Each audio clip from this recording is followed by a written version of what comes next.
Yo l'équipe, j'espère que vous allez bien. Aujourd'hui on se trouve pour une nouvelle vidéo sur Brawl Stars. Dans ma dernière vidéo, on a vu les meilleurs clips en e-sport et maintenant on va voir les pires flops qu'il y a eu pendant ces différentes années, toujours en e-sport. Je tenais quand même à m'excuser par rapport au fait que je suis un peu moins actif sur les réseaux, mais je reviens en force, notamment avec l'event qui aura lieu mercredi de 16h30 à 17h30. Donc n'hésitez pas à rejoindre mon Discord et à m'envoyer un ticket si vous voulez rejoindre. Et moi je vous dis bon visionnage. C'est grave. Corner, attention le petit 4K de Caillot qui va connecter sur Symantec. Ceci dit, après il est très tanky.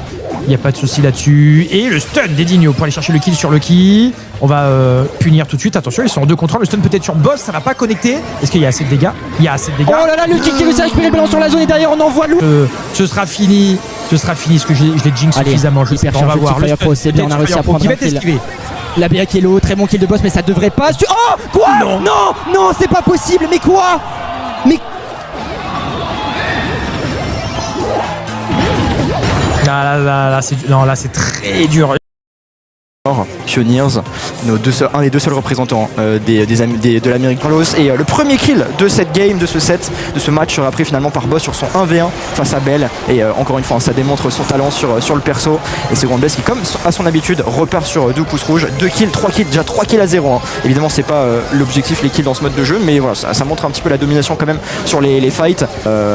À voir ce que va pouvoir proposer Juan Carlos. Il part de très loin et du coup ça permet à Lucky de s'échapper. Il était en retard hein, mine de rien quand même Lucky, mais il a quand même jump out et on enchaîne les kills. Pour l'instant c'est une déferlante de dégâts, clairement il n'y a pas match du tout là sur ce qu'on est en train d'assister, et Humble qui est tout simplement monstrueux, 70-0. Non c'est trop, 4 plus que 8 petits points sur le coffre, c'est une masterclass, c'est une démonstration. Cette fois-ci on a changé, on va varier, on va partir côté droit avec Juan Carlos sur le kit. Il s'est pas fait toucher pour l'instant, on n'a pas l'info du brawler. On l'a touché, on vient d'avoir l'info sur les dégâts de Symantec notamment.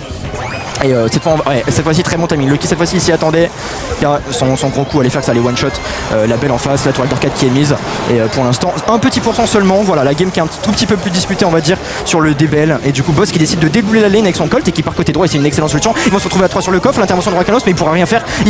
Ça va être monstrueux les dégâts là de Arcade plus Colt. Les deux sont boostés dans la zone. Le gadget, l'ulti qui est envoyé derrière, c'est beaucoup trop fort. Ils ont rien pour défendre. Ils se sont fait matraquer. 217 HP seulement là sur Pain. Le coffre est en train de fondre. Le coffre, il n'y en a plus. 1-7-0 Humble. Destruction. Ouais, KCP là, voilà. Faut oublier totalement. Oh, ça va faire mal. Aïe. Et bah, je crois que Juan Carlos vient de battre le 0-13 de Momi en 2021. Je crois qu'il y a un nouveau record là.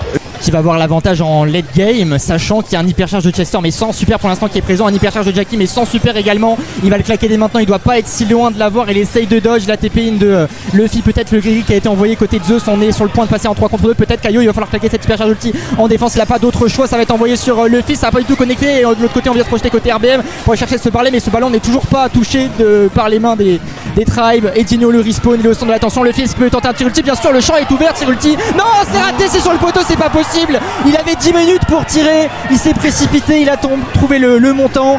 Positionnement, mais c'est pas mal, il faut tenter des choses, il faut libérer un petit peu de l'espace pour ses deux mates. Il se refait connecter, rien à faire. Passera pas. Il n'y a rien à faire, on se met déjà à spin pour Mebus.